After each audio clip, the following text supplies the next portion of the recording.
populaire républicaine. Bonsoir François Asselineau. Bonsoir et bonsoir à tous vos auditeurs et bonne année aussi à tout le monde. J'allais justement vous présenter mes vœux. Comment va le parti en ce début d'année ? L'UPR se porte très bien. L'UPR, nous avons bientôt, on va franchir les 29 600 adhérents. Et donc on va, je pense, dans le courant du mois de février ou du mois de mars, si tout va bien, on va franchir les 30 000 adhérents statutaires, dont à peu près 26 000 adhérents à jour de cotisation. C'est des chiffres tout à fait précis que je donne. Donc ça fait de notre mouvement désormais un mouvement qui est théoriquement incontournable sur la scène politique française. Je rappelle à titre d'exemple que le Front National a reconnu récemment qu'ils avaient 52 000 adhérents à jour de cotisation. Ça veut dire qu'on a la moitié des adhérents du Front National. Et puis si je regarde d'autres partis politiques, je me demande quels sont le nombre d'adhérents à jour de cotisation au Parti socialiste ou bien à la France insoumise, sans parler de partis comme plus petits comme Debout la France. Donc notre mouvement bénéficie d'une grande dynamique qui ne se dément pas. On a fait des universités d'automne où il y a eu 1100 personnes, il y a eu 30% d'augmentation de la participation. Vous savez que la quasi-totalité des autres partis politiques avaient renoncé à faire leurs universités d'été faute de participation. J'ajoute que nous, quand on fait des réunions publiques, les gens payent leur transport, payent les droits d'entrée, payent leur hébergement, payent leur nourriture. Donc ce sont des gens qui en veulent. Là, on a recommencé une campagne d'affichage un petit peu partout, parce que notre grande force, c'est qu'on a beaucoup de militants. Notre faiblesse, c'est que, en dépit de ces résultats quand même tout à fait significatifs, et qui sont d'autant plus significatifs que toutes les analyses que je fais, et que vous savez, puisque j'ai eu l'occasion de venir plusieurs fois m'exprimer depuis maintenant plusieurs années sur votre antenne, toutes ces analyses sont confirmées par les événements sur la nécessité de sortir de l'Union européenne, de l'euro et de l'OTAN, parce que nous allons vraiment vers un désastre général. Alors tout ceci, normalement, devrait nous valoir une couverture médiatique correcte dans les très grands médias, et malheureusement, nous sommes en fait blacklistés, faut dire le mot tel qu'il est. Personne jamais ne nous le dira, parce que c'est interdit par la loi, mais de fait, depuis le mois d'avril, depuis le premier tour de l'élection présidentielle, ni moi, ni aucun responsable de l'UPR n'avons jamais été invités à quelque émission que ce soit, sur quelques grands médias que ce soit, suivi par le CSA, à la seule exception de 2 ou 3 émissions sur Sud Radio, qui reste une petite radio. Ça n'enlève pas son mérite. Mais vous avez aucune explication à cela?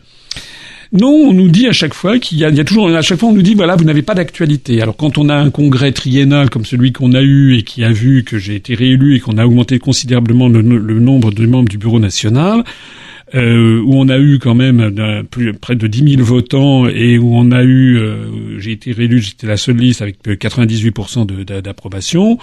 Normalement, ça aurait pu justifier que l'on me donnât la parole sur tel ou tel média. Non. À chaque fois, quand on appelle, quand notre attaché de communication entre en contact avec un certain nombre de journalistes, et à chaque fois, on n'est jamais dans la bonne case. À chaque fois, oui, mais là, on fait plus de politique. Alors on dit, oui, comment ça se fait que vous invitez monsieur machin ou madame truc? Alors, oui, mais non, c'est pas pareil. Non, c'est jamais pareil. Nous, on n'est jamais dans la bonne case. Certains journalistes ont parfois d'ailleurs l'outrecuidance de dire carrément les choses. Je pense notamment à monsieur Jean-Michel Apathy, qui nous a dit clairement que de toute façon, il m'inviterait pas avant 2022. Voilà. Alors ça, évidemment, nous allons saisir le CSA et nous allons saisir maintenant systématiquement les directions générales de toutes ces télévisions et radios, notamment le service public de l'audiovisuel, en demandant des comptes et avec copie au CSA qu'on demande justification du fait que je ne passe nulle part. Voilà. Est-ce que vous n'êtes pas victime du chamboule-tout provoqué par l'élection d'Emmanuel Macron? Non, je crois surtout que je suis victime de la pertinence des analyses, parce que est-ce que vous imaginez qu'alors que je ne passe nulle part, que j'ai été médiatisé seulement 5 semaines avant le premier tour de l'élection présidentielle, j'avais quand même fait près de 1%. Il y a des gens qui ont dit oui, c'est un mauvais résultat. Je vais pas dire que c'est un excellent résultat, mais compte tenu des circonstances, quand vous êtes médiatisé seulement 5 semaines avant et que tous les grands médias s'étaient donné quasiment le mot en m'accueillant tous en disant « Ah, alors il paraît que vous êtes complotiste, que vous êtes conspirationniste », j'ai fait l'objet d'un tir de barrage et d'un dénigrement systématique. Donc, normalement, le parti politique que j'ai mené aurait dû s'effondrer. Mais pas du tout, il se développe. Et pourquoi il se développe? Parce que les gens voient la situation.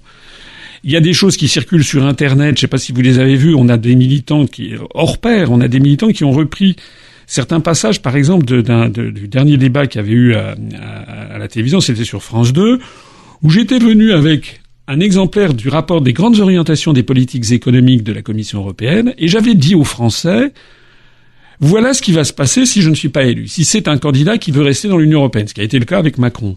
Et j'avais annoncé la remise en cause du droit du travail, j'avais annoncé la remise en cause de l'indexation du SMIC, j'avais annoncé les problèmes avec les collectivités locales, etc., etc. Et il y a une petite vidéo là qui circule en ce moment et qui fait 2 minutes où un militant, une militante a repris ce passage et puis a entrelardé mes affirmations de l'époque avec des documents de la plus brûlante actualité de ces jours-ci où on voit que tout ce que j'avais dit se révèle exact. Mais vous savez, grâce à Internet, il y a énormément de gens maintenant qui se passent le mot et qui se disent en fait, c'est Asselineau qui avait raison. C'était lui qui nous avait dit ce qui allait se passer. Ce qui fait que d'ailleurs dans la rue, je suis très très souvent abordé maintenant à Paris, en banlieue, en province, par des gens qui viennent très gentiment me dire continuez, ah j'ai pas voté pour vous, mais je le regrette. C'est vous qui aviez raison. On a donc le vent en poupe, on est je crois dans le cours de l'histoire, dans le vent de l'histoire. Et donc je pense que c'est ça qui inquiète beaucoup les gens qui tiennent les grands médias. Parce que vous savez, si j'étais un Olibrius, si je connaissais pas mes dossiers, si je disais n'importe quoi, volontiers on me donnerait la parole. Voilà. Mais comme c'est un mouvement extrêmement républicain, qui attire à lui des gens venant de tous les horizons, politiques, économiques, sociaux, ethniques, etc., des gens vraiment de tous les horizons, avec d'ailleurs beaucoup de Français d'origine immigrée qui nous ont rejoints, beaucoup de Français expatriés également, beaucoup de jeunes, la moyenne d'âge est de l'ordre de 41, 42 ans, eh bien c'est un mouvement qui fait peur, voilà. Donc il faut surtout pas lui donner la parole dans les grands médias, parce que sinon, honnêtement, je vais vous dire, si j'avais la même couverture médiatique, une couverture médiatique correcte, comparable à notre influence, je pense que très rapidement on atteindrait les 100 000 ou 150 000 adhérents et qu'on ferait un carton plein aux européennes de 2019 où on va se présenter et où je pense que nous allons faire une nouvelle percée. Alors en attendant les élections européennes, il y a quelques législatives partielles qui se profilent, dont Outre-mer d'ailleurs, en Guyane, je crois. Est-ce que vous y serez? Alors on sera dans toutes les élections législatives partielles. Dans l'immédiat, le 28 janvier, on sera présent à l'élection législative partielle du Val d'Oise, avec comme candidat Christophe Heiss, et à l'élection législative partielle du territoire de Belfort, la première du territoire de Belfort, avec Jonathan Vallard. Et puis alors effectivement, il y a 3 autres législatives partielles qui vont avoir lieu, mais on ne connaît pas encore les dates, c'est le ministère de l'Intérieur qui le fixera, parmi lesquelles, donc il y aura la 4e circonscription du Loiret, la 8e, je crois, circonscription de Haute-Garonne, et la 2e circonscription de Guyane, où on avait eu un candidat qui avait fait 1,7% des voix, d'ailleurs, Bernard Tadi, qui ne se représentera là comme suppléant seulement, il habite à Saint-Laurent-du-Maroni, et on aura Nicolas Miret, M-I-R-A-Y, qui sera candidat. C'est la circonscription où il y a à la fois Kourou, Saint-Laurent-du-Maroni, Marie-Passoula, enfin c'est tout l'ouest du département. J'en profiterai d'ailleurs pour me rendre sur place et pour faire une série de réunions publiques. Je vais essayer d'y rester une semaine entière, parce que moi j'aime bien l'outre-mer, vous savez, quand je me déplace, je fais pas ça à la volée, je tiens à faire des conférences publiques. Alors dans la circonscription, j'irai à Kourou, j'irai à Saint-Laurent, j'irai peut-être même à Marie-Passoula, mais je voudrais aussi faire une ou deux conférences à Cayenne, et puis peut-être être reçu par les médias ultramarins locaux, parce que il y a une vraie inquiétude que l'on peut avoir dans les départements d'outre-mer qui risquent d'être lâchés par la métropole sur politiquement, économiquement. Bientôt. Justement, en Guyane, vous prendrez le contre-pied d'Emmanuel Macron qui s'y est rendu. Écoutez, les Guyanais, ils ont raison. Il a dit qu'il n'était pas le Père Noël. Ouais, il n'est pas le Père Noël, monsieur Macron, sauf qu'il sait être le Père Noël quand il le faut, quand il s'agit de donner des milliards d'euros, que les Français donnent des milliards d'euros, je dis bien des milliards à des pays de l'Est ou à l'Ukraine, au claquement de doigts de Washington, ça on sait les trouver. Nous, ce que l'on veut, c'est que la France se retire des théâtres de guerre illégaux qui nous coûte des centaines de millions d'euros. Qu'est-ce que fait la France en Libye? Pourquoi on a on a tenté de démolir le régime syrien? Pourquoi est-ce que on donne de l'argent aux Ukrainiens qui commémorent des partis néo-nazis, etc. Pourquoi est-ce qu'on donne de l'argent à des pays de l'Est européens qui font le jeu de la géopolitique américaine? Ben moi, je dis que si déjà on sortait de l'Union européenne, si on récupérait les milliards d'euros que ça nous coûte, et si on mettait le paquet sur des pays, sur des départements comme la Guadeloupe, et la Martinique, la Guyane, Mayotte aussi, dans une autre zone géographique, eh bien, on s'en porterait mieux. La situation en Guyane, elle est scandaleuse. Et je trouve que les Guyanais ont raison. Quand on voit l'état de délabrement des établissements d'enseignement, alors qu'il y a une très forte démographie de jeunes, quand on voit les problèmes avec les migratoires venant du Brésil ou du Suriname, quand on voit que l'État là-dedans ne fait pas son devoir, eh ben c'est normal que la population se révolte. Et Monsieur Macron, il est venu là-bas. En fait, il aurait mieux fait de pas y aller, parce qu'il est là, il dit je suis pas le Père Noël, mais s'il n'est pas le Père Noël, qu'il n'y aille pas. Moi, je vais aller expliquer aux Guyanais ce qui se passe. Voilà, et je vais leur expliquer pourquoi il faut que la France, dont ils font partie, sorte de l'Union européenne. Alors, on dit souvent que l'UPR n'a pas d'actualité, mais je vais vous donner un sujet sur lequel, pendant ces vacances de Noël, pendant cette trêve des conviseurs, on vous a beaucoup entendu. C'est l'affaire qu'il est convenu d'appeler l'affaire aujourd'hui de la construction du nouvel centre hospitalier universitaire de Pointe-à-Pitre. Et là, vous sortez l'artillerie lourde, François Asselineau, pour dire maintenant ça suffit, quoi. L'Europe, ça suffit. Oui, parce que on a publié, c'est un de nos militants, qui connaît très très bien le dossier, qui a publié sous un pseudonyme un dossier qui est sur notre site upr.fr, qui est un dossier très précis, parce qu'il faut être précis dans le monde d'aujourd'hui. Vous comprenez? Aujourd'hui, on est dans une politique, c'est l'image, ce sont des slogans, c'est du marketing. En fait, il s'agit d'embobiner les électeurs, et puis personne ne fait le travail que doit faire normalement un bon politique, c'est d'essayer d'alerter les électeurs. En clair, dans cette affaire, et pour nous résumer, mais vous allez détailler, les entreprises guadeloupéennes, finalement, n'auront que des miettes. Elles n'auront que des miettes. D'un des plus importants marchés de cette décennie. C'est même l'un des plus grands marchés, de travaux publics qu'il y a pu y avoir dans l'île de Guadeloupe de toute éternité, de toute l'histoire. C'est un truc énorme. C'est 82 000 mètres carrés, je crois, de couvert. Enfin, c'est quelque chose d'énorme. C'est d'ailleurs tout à fait justifié. Et alors, il y a eu les élus locaux, la région, le département, le représentant de l'État, tout le monde y est allé en expliquant aux Guadeloupéens, c'est formidable, vous allez voir ce que ça va être formidable. Quand le bâtiment va, tout va, vous savez, c'est la parole de Martin Nadeau, ce politicien du 19e siècle. On a expliqué donc aux Guadeloupéens, on va avoir des milliers d'emplois qui vont être créés, ça va relancer l'économie de la Guadeloupe. Ce qui, dans l'absolu, pourrait être vrai. Sauf qu'il y a un appel d'offres européen. L'appel d'offres européen réserve les travaux à des entreprises qui pourront présenter un chiffre d'affaires supérieur à 200 millions d'euros. Alors, 200 millions d'euros, c'est énorme. C'est énorme. C'est-à-dire qu'il n'y a quasiment aucune entreprise en Guadeloupe qui a ce chiffre d'affaires. Même le plus grand groupe de bâtiments. Ça veut dire qu'en fait, ça va être quoi? Ça va être les très grands groupes, ça va être, je sais pas moi, Bouygues, Vinci, ce genre-là, ou les grands groupes internationaux. Et donc, les entreprises de Guadeloupe, dans le meilleur des cas, vont être des sous-traitantes. Donc déjà, ça c'est le premier. Et ça, c'est parce que on a des contraintes européennes qui empêchent d'avoir autre chose qu'un appel d'offres européen, et donc normalement il faut soumissionner avec l'ensemble des pays, des entreprises du monde, et notamment des entreprises européennes, mais aussi des entreprises du monde. Vous savez, c'est comme ça que par exemple maintenant les flottes de voitures dans les ministères à Bercy, maintenant vous avez quasiment plus de voitures françaises, c'est des Ford, etc. Bon, alors ça c'est le premier point. Le deuxième point, c'est qu'on a expliqué. Certains ont fait croire aux Guadeloupéens que l'Europe finançait cet hôpital. Pas du tout. Il n'y a pas un seul fifrelin venu des fonds européens. Je rappelle d'ailleurs au passage à vos auditeurs que les fonds dits européens sont en fait payés par les États, c'est-à-dire par nous-mêmes. Et comme on donne plus d'argent à l'Europe chaque année qu'on en reçoit, elle paye pas rien, 9 milliards d'euros, même si l'Europe nous donnait de l'argent, ça serait quand même notre argent qui nous reviendrait. Mais c'est pas le cas. Et puis la troisième chose qui est également très importante, c'est que la directive travailleurs détachés s'applique à la Guadeloupe.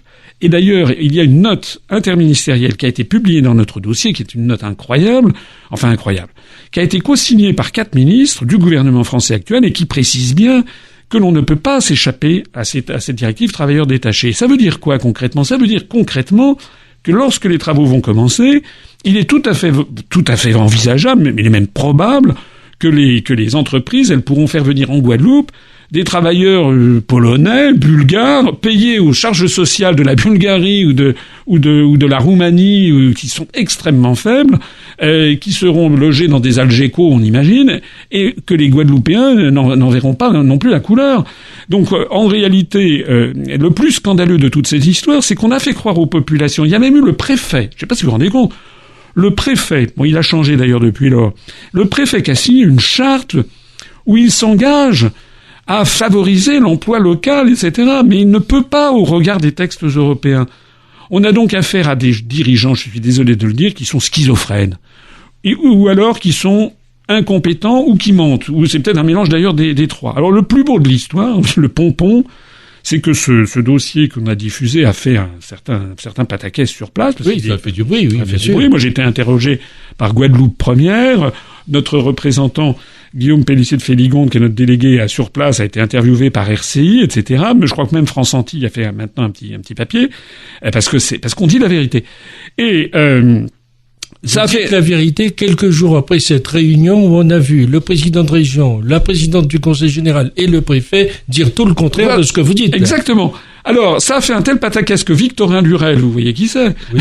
Victorin Lurel, qui est quand même ancien ministre de l'Outre-mer, qui est quand même le patron du PS en Guadeloupe. Bon. Eh bien, Victorin Lurel s'est fendu d'un communiqué, d'ailleurs que nous avons commenté sur le site, où il dit en substance, écoutez, oui, le dossier de l'UPR, il est exact, c'est ce qu'il dit, mais en gros, il faut faire maintenant des luttes, il faut s'opposer au droit. C'est incroyable. On a quand même quelqu'un. Le ministre serait un révolutionnaire. Écoutez, c'est un ancien ministre, il parle de textes ésotériques, en parlant des textes de l'eau, mais si un ancien ministre et un sénateur considèrent que les textes sont ésotériques, que pense le peuple? Le peuple, il ne comprend rien. Donc c'est justement le devoir des élus du peuple que de comprendre les textes ésotériques, que de comprendre les textes qu'ils acceptent. Et il nous dit, mais il le dit même, il dit, voilà, c'est la lutte qui doit prévaloir sur le droit. Alors ça veut dire quoi? Ça veut dire qu'on est dans un État, on est en train de quitter l'État de droit, on est en train de virer au grand n'importe quoi, avec une dégradation complète de l'autorité de l'État, on va vers une espèce d'anarchie. D'ailleurs, je change de sujet, mais regardez ce qui vient de se passer en Corse, c'est absolument un scandale que ce qui vient de se passer à l'Assemblée territoriale de Corse, où vous avez tous les élus corses, y compris les élus du président de la République en personne, En Marche, qui, votent en faveur de la prétendue constitution corse de Pascal Paoli de 1755, c'est-à-dire avant le rattachement de la Corse à la France.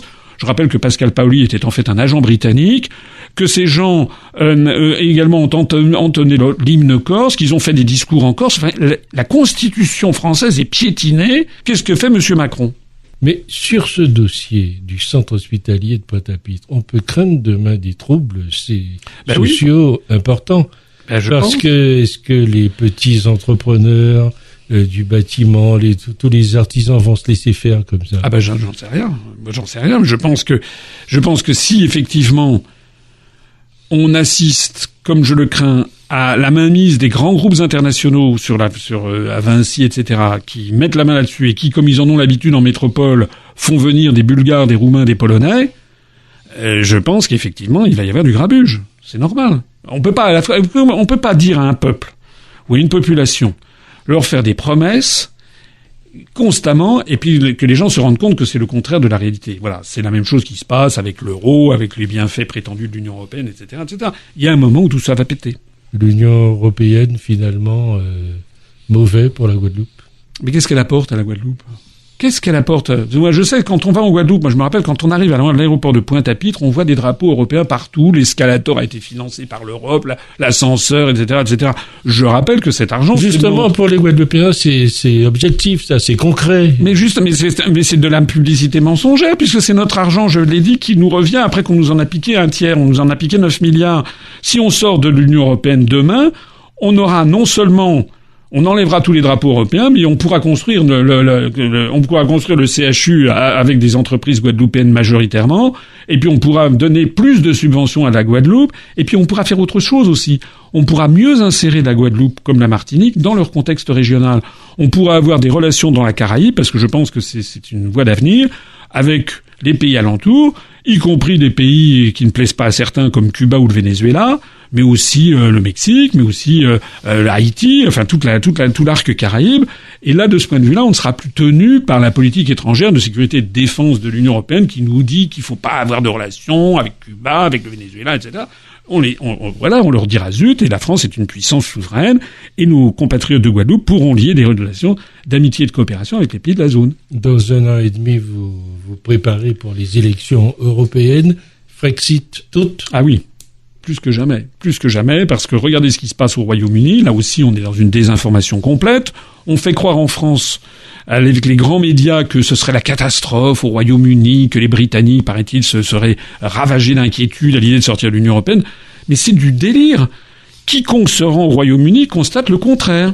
Il y a actuellement des milliers d'emplois qui sont créés par des investisseurs internationaux. Vous avez Google, vous avez Facebook, vous avez vu des grandes entreprises qui vont s'installer au Royaume-Uni pour bénéficier notamment du fait que la livre sterling a baissé de l'ordre de 10% par rapport au dollar. Tout le monde a bien compris que le Royaume-Uni n'est pas du tout en train de se refermer sur lui-même. Au contraire, il développe des partenariats accrus avec l'ensemble du monde, notamment avec l'ensemble des pays du Commonwealth, à commencer par le Canada, l'Australie, le Nigeria, l'Afrique du Sud, etc. Et puis, excusez-moi, le taux de chômage est de 4,5%. Voilà. On fait mousser en France des problèmes, des faux problèmes. On nous avait expliqué, Monsieur Macron l'avait d'ailleurs dit lui-même, il y a quelques mois, il avait dit qu'il faisait un appel du pied à la City, aux banques de la City londonienne, en disant voilà, à cause du Brexit, vous allez pouvoir vous installer en France. Alors il y avait eu la presse française qui avait dit voilà, Macron formidable, etc. Résultat, le Financial Times, je ne parle pas de n'importe quoi, je parle le journal de référence par excellence de la communauté financière mondiale qui s'appelle le FT. Il y en a deux, il y a le Wall Street Journal et le Financial Times. Le Financial Times, à Londres, a fait une étude qui est sortie il y a une dizaine de jours sur l'ensemble des entreprises des banques d'affaires de la City, dont il résulte qu'il y a 94% des effectifs qui resteront en Royaume-Uni. Il y a peut-être 6% des effectifs qui vont être petit à petit délocalisés sur le continent, c'est-à-dire rien. Et au même moment, vous avez toutes les entreprises dont je parlais, notamment de high-tech, notamment dans les services informatiques, etc., qui viennent s'installer au Royaume-Uni. Donc le Royaume-Uni sortira de l'Union européenne juridiquement, je crois que c'est le 30 mars 2019, 2 mois avant les élections européennes dans le reste, enfin en France. Et nous, notre mot d'ordre, eh bien, ce sera comme toujours, comme depuis 10 ans, le Frexit, c'est-à-dire la sortie de l'Union européenne, pour rendre aux Français leur droit souverain à décider de leur avenir collectif et donc leur rendre leur démocratie. Merci François Asselineau d'avoir été avec nous.